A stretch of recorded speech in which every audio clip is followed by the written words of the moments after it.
Did you know that one of the most successful ways to propagate a succulent is by doing a head chop? This can generate new pups on the stem, the head will reroot, and it's really great actually if you have a succulent which is quite elongated. So I'm just going to show you how to do that in today's video. So today we're going to take this Darth Vader. This one has naturally just grown quite tall, but the leaves are all really compact. There's no space in between the leaves, whereas if there were quite big gaps, that would be because the succulent is stretching for sunlight and isn't getting enough. So see, that can be a reason why they grow leggy, but the other one is just because of age really. So this one's probably a couple of years old. Obviously it's just getting taller and taller and the stem's really woody. So what I'm going to do is head chop this just to see if we can produce some more pups. And yeah, this will reroot and hopefully we'll get some nice pups on the stem. I've not always had the best relationship with this plant. It's been attacked by mealies, which is why it's got quite a lot of scarring, which is growing out, but it's now looking quite nice and fresh in the middle. So yeah, I'm hoping I can duplicate it. So number one, you're going to need a nice sharp knife. Always sterilize it with some alcohol spray.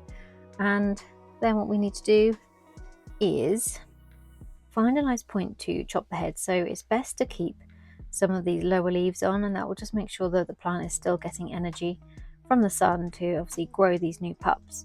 So these leaves are nice and firm. It's been watered recently. I'd also note before you do this, make sure your succulent has been watered probably 3 to 5 days before, so it's nice and firm, and that just means it's got enough energy to make some pups. So I'm actually going to remove one of these leaves, if I can actually make up my mind on what one.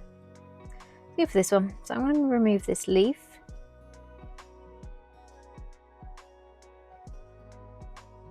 So leaf prop, just move them sideways to take them off the plant. So that should make sure that the growth point on the leaf is intact, which it is there.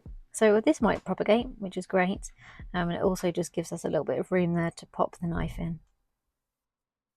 So this is the moment of truth. I just pop the knife in, make sure, like I say, you've got some leaves left on the bottom, and be ever so careful with your fingers. And then I don't want to just shove the knife through because I want to make sure I can see where it's going. There we go. So it's now going in the right direction to keep a few leaves on. So that is the stem now, left with 3 leaves to give it some nice energy. And this is the head. So we'll let that callus for quite some time, probably a week or so to callus. Actually, saying that, I probably just would leave it on a tray. Let me just show you my other ones which I've left as well.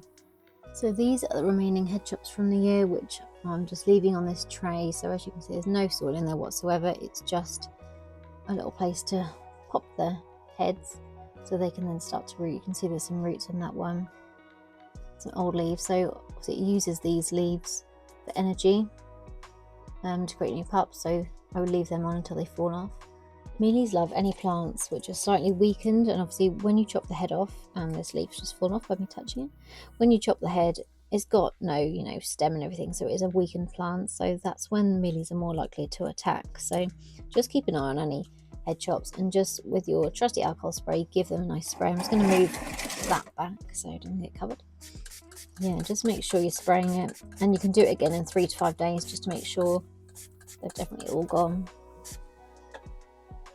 And these are the other ones which are just sitting there rooting. Here we go. There's some nice random roots from the side, which is bizarre, but yeah, that one's starting to root. I'm just going to leave that in here for a bit longer till we've got some more roots.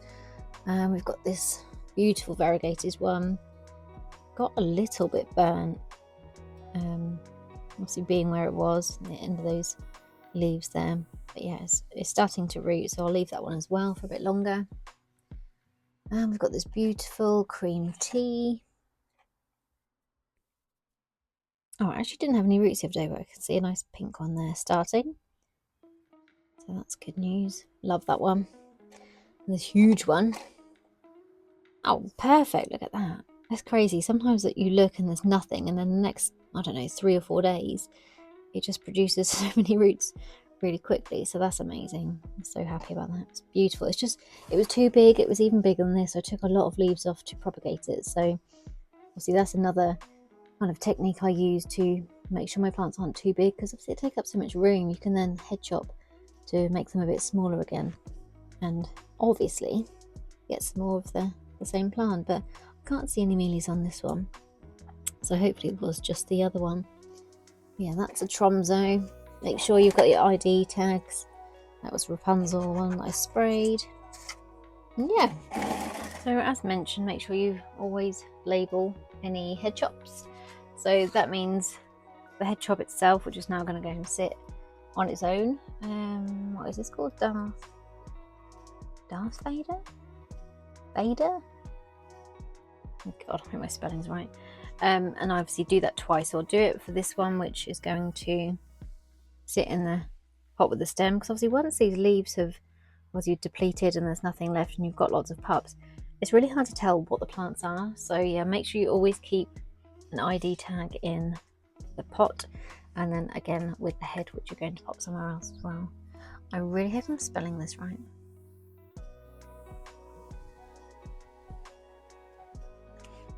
So yeah, I'm going to place this, make sure it gets some sunlight, to continue to obviously absorb energy, and it will callus over, and then it should root. It's now October, so it might not root quickly, but it will probably root at some point. The best time to do this really is at the start of the growing season, which is kind of April time in the UK. But yeah, it'll still root, just might take a little bit longer. I'm a little bit head chop obsessed, so these are some of my head chops from this year, which are slowly growing some new pups. And yeah, I absolutely love them. I love the process. I think it's so exciting. Like, you'll go one day and there's nothing on the leaf, and then on the stem, sorry, and you go back and there's 2 little pups it's given you, and this one's given God knows how many. So yeah, it's so exciting. And I have a few more up here. So yeah, it's definitely worth doing. It's just a really great process. I really enjoy it. It's around 2 months later. It's really, really cold. It's snowing outside. I don't know if you can see the snow. This is the greenhouse here. So yeah, it's really, really cold. It's January, but I've got a little update. So this is the Dark Vader, and these are its roots. So yeah, it's been rooting over the winter, which is brilliant. Obviously they're not huge, but I would say that these could be put in some nice dry soil now. Pot it up, and yeah, let them continue to grow and get some nutrients from the soil. Obviously do not water it until springtime when the frosts are over.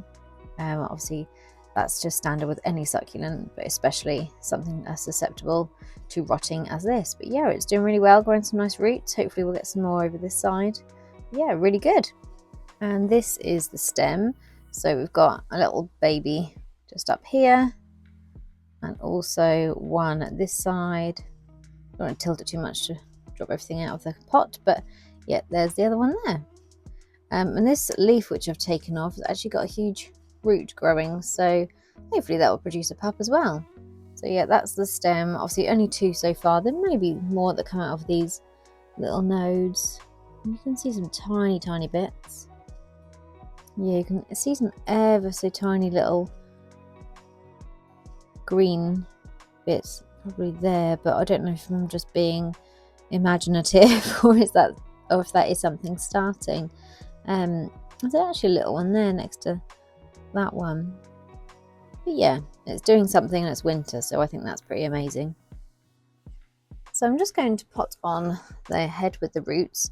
I've got a really, really gritty dry mixture here because, like I say, it doesn't need any moisture whatsoever. So just put a little bit in the pot, and I'm going to balance the head in there, and then just fill the rest of the pot up so the roots are then buried in the soil.